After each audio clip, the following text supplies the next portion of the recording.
muito bom dia para você. Já estamos no ar com o Band Entrevista dessa semana, falando sempre de assuntos importantes aqui do nosso interior paulista. Fique com a gente, o Band Entrevista está só começando.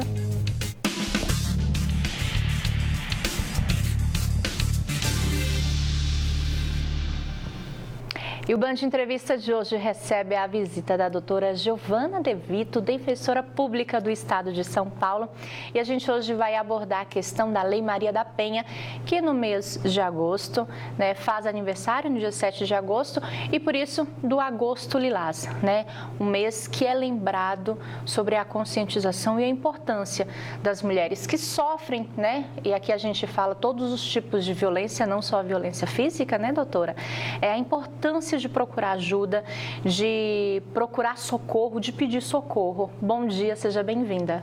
Bom dia, Luci, obrigada pelo convite e pelo tema escolhido, para conscientizar todas as mulheres. Doutora, a gente ainda tem um preconceito, digamos assim, um tabu quando a gente fala de fazer denúncia. As pessoas, elas têm muito medo de procurar isso, assim, não é só para a vítima, Às vezes um familiar sabe que aquela mulher ali está sendo agredida, um vizinho sabe e tem muito medo de procurar ajuda.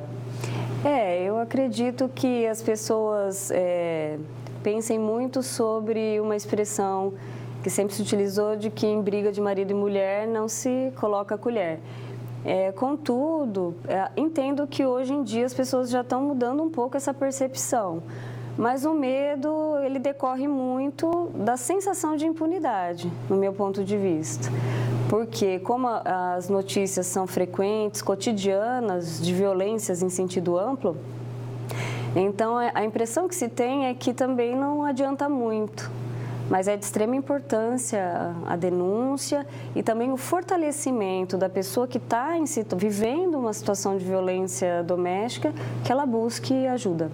Quando a mulher, ela procura ajuda, porque ela está vivendo ali uma violência psicológica, uma violência física, geralmente ela já está ali no fundo do poço, ela já não aguenta mais viver aquela situação. Sim, na verdade, a violência, ela tem um ciclo. A gente fala que tem fases ali. A primeira fase é uma fase de aumento de tensão, quando, então, o agressor começa a se exaltar, fica muito bravo, às vezes com coisas irrelevantes, e aquela tensão vai numa escalada. Aí, uma segunda fase já, uma fase da agressão propriamente dita. Pode ser uma agressão física, mas como você lembrou, Luci, pode ser também uma violência psíquica, uma violência moral, sexual, patrimonial, enfim, a violência em sentido amplo. Então, propriamente, ela ocorre e aí, em seguida, tem uma terceira fase que é a fase da lua de mel. Então, é quando, muitas vezes, aquele agressor começa a agradar, fala que vai mudar, faz as promessas. Então, é um ciclo que se repete. Muitas vezes a mulher demora para entender que a mudança talvez não seja possível. Ela espera, muitas vezes, ela aguarda, E aí é quando, às vezes, ela desiste até mesmo de denunciar ou de continuar com a denúncia. Porque tem muito caso também de mulher que procura ajuda, vai numa delegacia, mas depois ela mesma retira a queixa. Sim, porque também tem muitas coisas envolvidas, Às vezes é uma família constituída com filhos, muitas vezes, apesar das divergências e das agressões, existe muito afeto pelo outro, existe também a dependência financeira. Ainda hoje ela ocorre em alguns casos, em muitos casos ainda é muito frequente. Também, em outros não. Uhum.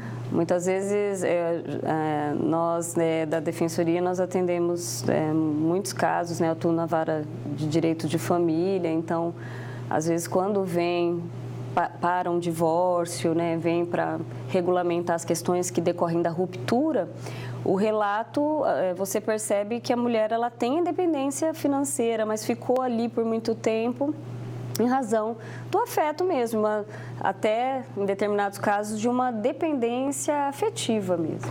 Doutora, aqui em Presidente Prudente, vocês têm um projeto, e eu queria até que a senhora falasse um pouquinho desse projeto, que chama Casa Abrigo, né, que é um projeto onde acolhe mulheres e também os filhos, né, vítimas de violência. Fala pra gente um pouquinho desse projeto, como foi que ele surgiu, né, e quais os tipos de violência ou de situação que vocês acabam ali abrigando nesse projeto. Certo. A Casa Abrigo, de âmbito regional, aqui do Oeste Paulista, ela foi uma construção dialógica, né? Uma construção que se deu a partir da união de muitas mulheres, né?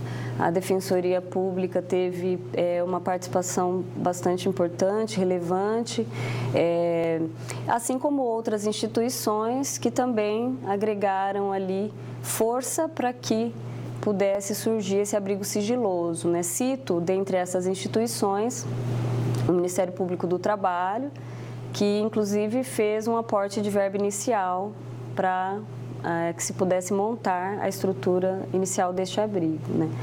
Mas é um abrigo, então, de âmbito regional, é custeado 50% pelo Estado, 50% por 8 municípios integrados no consórcio CIOP. Uhum. Esses municípios são Presidente Prudente, Bernardes, Taciba, Regente Feijó, também Rancharia, Epitácio, Martinópolis e... Você esqueceu algum? Não tem problema. Mas são 8 municípios mais o estado de São Paulo que fazem o custeio para esse local. Meio a meio para a existência do abrigo sigiloso. Fora essa estrutura, então, de custeio, existe uma OSC que executa o trabalho, que é o Amor e a Resposta. Tem lá uma coordenação da casa, tem lá uma equipe que funciona para o acolhimento, é um abrigo sigiloso, ninguém sabe o local. Importante frisar isso. Isso, ninguém sabe o local. É um abrigo que se destina para aquela mulher que está em situação de violência extrema e também acolhe, como você disse, Luci, seus filhos e filhas. Como essas mulheres chegam até vocês? Existe um fluxo, né? A entrada é multiporta, então são muitas portas. Então a mulher pode chegar pelas delegacias de defesa das mulheres, certo, pelas DDMs, as mulheres podem chegar pela Defensoria Pública, pelo Ministério Público Estadual, as mulheres podem chegar pela Polícia Militar, que foi lá atender a ocorrência, enfim. Mas o CREAS, né, o Centro de Referência Especializado em Assistência Social, os CREAS de Presidente Prudente, dos outros locais que compõem esse projeto, né, essa política pública, na verdade, o CREAS tem o papel de fazer uma análise mais aprofundada do caso concreto para o encaminhamento para o abrigo sigiloso. Já teve situação de uma mulher, né, que estava nesse abrigo e decidiu voltar para casa, ou quando a mulher chega até o abrigo é porque ela já não tem mais contato com o agressor? Conta pra gente a situação, né, desse local. O local atende os casos extremos mesmo, quando a mulher ela tem a sensação de que se ela permanecer ali, ela pode perder até a própria vida. Mas é importante que a mulher busque e externe a necessidade de acessar essa política pública, porque o caso concreto vai ser analisado. Uhum. Aconteceram muitos abrigamentos até aqui. A Casa Abrigo tem quase 2 anos de existência já. Surgiu na pandemia. Isso, e formalmente em setembro de 2021 ela iniciou então, em setembro o trabalho. Agora faz 2 anos. Isso, já faria 2 anos agora. Já atendeu aí mais de 22 mulheres, aproximadamente esse número. E contando com filhos e filhas, os dados que eu tenho, os últimos, já somam aí mais de 67 pessoas, um pouco mais que isso, atendida pela Casa Abrigo. A Casa Abrigo, ela surgiu na pandemia, né? essa questão de que as pessoas estavam mais dentro de casa fez aumentar o número de violência, o número de agressão, e por isso dessa necessidade de vocês de criar um abrigo para poder proteger, digamos assim, essas mulheres? Sim, o abrigo sempre foi uma reivindicação, né, de toda a sociedade, na verdade. Mas, na pandemia, isso ficou muito forte, assim, porque a mulher ficou, muitas vezes, dentro da casa com o agressor. E aí, até o Fórum Brasileiro de Segurança Pública, comparando março de 2019 com março de 2020, nos primeiros meses ali já da pandemia, começou a apontar uma crescente, um aumento dos feminicídios, que são os casos extremos de violência contra as mulheres. Então, me recordo de ter visto dados do Fórum Brasileiro de Segurança Pública, no sentido de que em São Paulo, por exemplo, comparando março de 2019 março de 2020, apontava ali 46,23% de aumento do feminicídio. Muito alto. Em outros estados ainda isso era gigantesco, assim. E aí eu não vou saber reproduzir exatamente o percentual, mas era muito grande o aumento. Então, toda a união que se deu foi também num sentido de um sentimento de uma emergência ainda maior do que já se tinha durante a pandemia.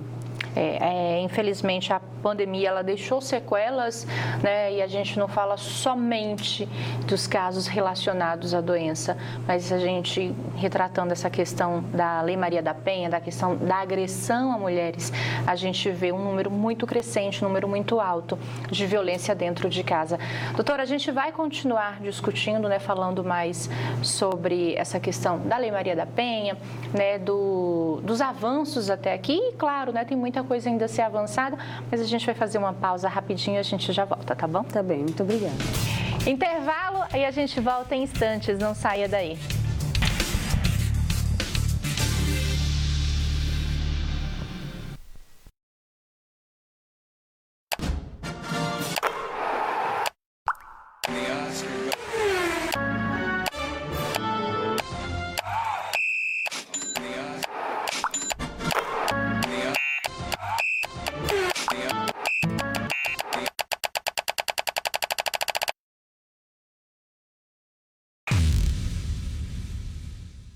Bandmulti.com. Seja sempre o primeiro a saber.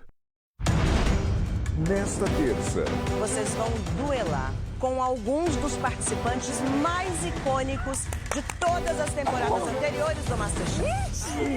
convidados especiais enfrentam o pesadelo do passado. Vaza no prato que tirou vocês do MasterChef. Ah, não acredito. Eu também vou precisar de ajuda. Quem vai quebrar a maldição? Tinha esquecido como caranguejo era o motivo do meu ódio, viu? É culpa sua, Mohamed. Deixa as pessoas nervosas. Eu realmente... Achei bem bonito o Tira cozinhando. Conta que... Ups, isso. Meu português tá melhorando? É, muito. Não, tá perfeito. E na eliminação, Alex Atala, em pessoa. uma aula com o mestre da gastronomia. É uma receita que eu faço normalmente aos domingos na minha casa. Nesta terça, 10h30 da noite, MasterChef. Todos os dias surgem novas perguntas.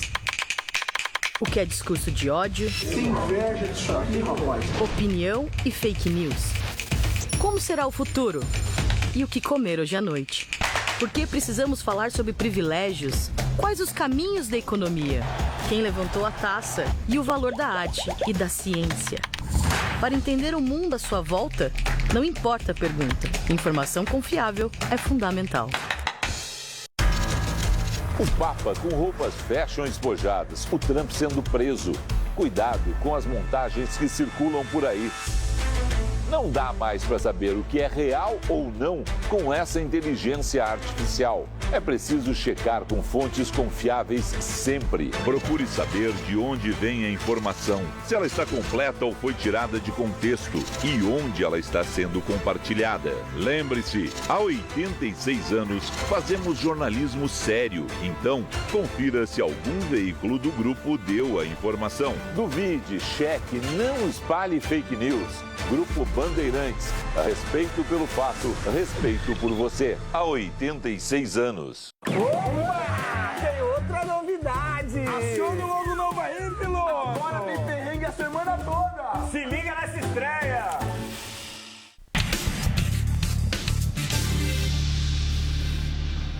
Já estamos de volta com o Band Entrevista de hoje, recebendo a visita da doutora Giovana De Vito, defensora pública do Estado de São Paulo.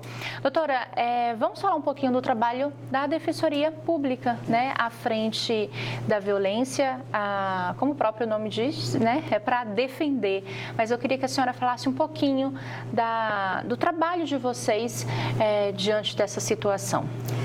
Bom, a Defensoria Pública ela tem previsão constitucional, no artigo 134 da Constituição Federal, e nós temos como uma função princípio a promoção dos direitos humanos. Então, a defesa das mulheres está dentro dessa nossa atribuição. A Defensoria Pública aqui em Presidente Prudente, ela tem algumas áreas de atuação. Nós somos 4 defensores, por exemplo, na área de direito de família, na área civil e fazenda pública. Então, esses casos que envolvem aí as violências contra as mulheres, tem uma repercussão, essa ruptura da mulher com o agressor, que é o ingresso com ações que envolvem o divórcio, a fixação da guarda, dos alimentos, né? Muitas vezes até os pedidos cautelares, né, de afastamento, a própria medida protetiva também pode ser requerida pela Defensoria Pública. Certo. Então, a Defensoria Pública tem esse papel de atuação em defesa da mulher. Também tem um núcleo especializado de proteção e de defesa da mulher, que fica sediado em São Paulo. Né? A Defensoria Pública Paulista também atua nas custódias. Então, nos casos em que o agressor chega também sem nenhuma defesa ali, a Defensoria vai atuar também, sim, de certa forma, nas custódias e até nas varas criminais, quando o agressor não constitui alguém para defendê-lo, enfim, também. Né? Então, tem esse papel de defesa da mulher e também todas as pessoas têm direito de dar a sua versão, enfim, de acessar a defensoria da situação. Isso, independente da situação. Hoje, qual que é a situação, né, aqui em Presidente Prudente? Qual que é a realidade? A gente pode dizer que é uma região, né, e eu falo de Presidente Prudente, mas eu falo da região, já que a senhora consegue, né, atingir, consegue ter esses números. Hoje, qual que é a situação da região de Presidente Prudente com relação ao número de violências domésticas, né? Violência principalmente envolvendo aí mulheres e filhos. O número vem crescendo, em vista de outras regiões, é um número baixo? Qual que é a situação hoje? Olha, nós temos a oportunidade de acompanhar cotidianamente, né, muitos casos que chegam não só até a Defensoria, mas toda a rede de proteção. Sim. Então, sim, né, como nós dissemos, São Paulo tem um alto índice de violência contra as mulheres e Presidente Prudente região não foge dessa estatística, infelizmente. Infelizmente. E a sensação é, sim, de uma crescente, mas é também uma sensação de que as pessoas têm se envolvido mais, de que as denúncias têm ocorrido também numa crescente. A mulher ela tem se potencializado, até por conta, né, de um trabalho generalizado de instituições e de grupos mesmo, né, da sociedade civil organizada, os coletivos de mulheres. Então, tudo isso vem fazendo aí uma alteração desse cenário. E o prognóstico, caso as mulheres continuem se conscientizando dessa potência que tem, é um bom prognóstico, eu acredito nisso, né? Bom, agosto, né, agora a gente tem aí 17 anos da Lei Maria da Penha, né? A data de aniversário, se é que a gente pode dizer assim, 7 de agosto, né? E o mês de agosto é todo dedicado a ações, né? O Agosto Lilás, que são ações aí para combater, para ajudar, né, a mulheres saírem desse tipo de situação. A gente pode dizer que a gente está avançando, né, que muita coisa melhorou ou que tem muita coisa que precisa ser feita nesses 17 anos de lei? Olha, eu acredito que sim, né? Até tem uma alteração recente, justamente para evitar as restrições de interpretação no sentido da mulher poder buscar ajuda, né? Inclusive sem precisar... eu não vou lavrar o boletim de ocorrência, quero uma medida de proteção, ok. Não se tende a ferir assim profundamente, mas uma cognição mais sumária, se ela está sofrendo ou não aquela situação, né?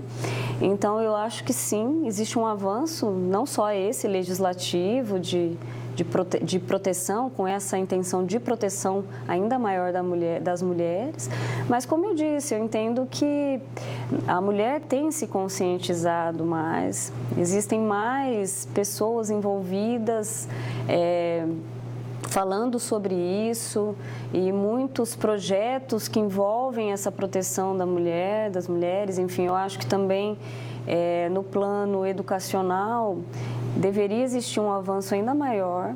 Sim. Né, no que diz respeito à igualdade entre homens e mulheres e também uma educação voltada para relações mais solidárias, mais humanas entre homens e mulheres, né? Relações pautadas nessa igualdade, nessa equidade, nessa cooperação, nessa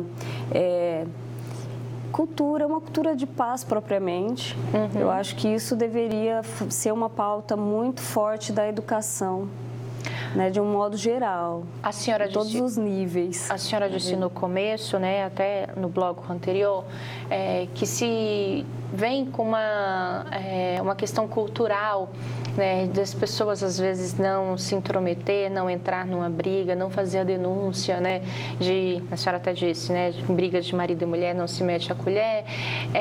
A gente vem quebrando esse conceito, essa questão cultural, porque o casal ali, casal que se resolva, né, a gente não sabe o que acontece entre quatro paredes, então está tendo mais essa preocupação da sociedade, quebrando esses paradigmas, né, rompendo essa questão de que é vida do casal, o que acontece em quatro paredes fica em quatro paredes, não, né? A sociedade está discutindo mais, está indo mais atrás, está brigando mais por isso. Eu acredito que sim, Luci. Eu assim, tenho tido essa experiência, inclusive quando você pede, por exemplo, o nome de testemunhas, e está ali lidando numa questão já processual, e aí as pessoas realmente se colocam à disposição, não, eu realmente presenciei, eu sei como é a situação vivenciada, e aí eu tenho essa percepção de que existe sim uma modificação positiva no sentido da mulher ter uma potência e de quem está no entorno também de se colocar de um modo mais solícito para ajudá-la a sair desse ciclo. A gente sabe que sair não é fácil, né? A mulher, ela não quer nem estar vivendo essa situação, ela não queria estar passando por isso, e quando ela decide largar isso, sair dessa vida, não digo abandonar o companheiro, mas abandonar essa vida, né? O que ela precisa, qual que é o primeiro passo, né, para a mulher ali que às vezes ela está pedindo socorro entre linhas e não consegue, né? Qual que é o primeiro passo para ela tentar mudar essa vida que ela está levando? Olha, ela precisa de fato, primeiro, ter um pouco de coragem, né? Expressar o que está vivenciando para alguém, pode ser alguém da própria família, um amigo próximo ou até alguém que ela não tenha tanto vínculo, mas que ela entenda que seja confiável, né? Primeiro, esse primeiro passo é falar com alguém sobre o que está vivenciando, né? Então, dentro dessa coragem de expressar, buscar os locais que estão ali justamente para atendê-la e para ajudá-la a sair disso, né? Então, existe uma rede aqui em Presidente Prudente, por exemplo, como eu disse, nós temos aí, então, a Defensoria Pública, que tem esse papel de acolhimento da mulher, de defesa. Nós temos também o Ministério Público Estadual. Nós temos também as delegacias de defesa das mulheres, nós temos a própria Polícia Militar, né, que faz até um boletim social, inclusive, que não trata só, muitas vezes, de questões penais, mas de um modo geral tem também o OREO, né, o boletim social. Nós temos também, dentro dessa rede, o CREAS, que são centros de referência especializados, né? Então, enfim, a rede, ela é ampla, ela pode buscar ajuda. E procurar ajuda sempre, não tenha medo, né? Em todos os casos, 180 é denúncia anônima e às vezes não tem uma delegacia da mulher na sua cidade ou não tem uma sede do Ministério Público, da Defensoria, 180, faça a denúncia. Sim, e a Defensoria pode ser buscada pelo site www.defensoria.sp.def.br. Tem atendimento virtual e presencial também. O que é mais bacana. Doutora, muito obrigada pela participação da senhora. Tenha um bom dia. Obrigada, igualmente. Band Entrevista vai ficando por aqui. Muito obrigada pela sua companhia. Um ótimo dia para você também. Até mais.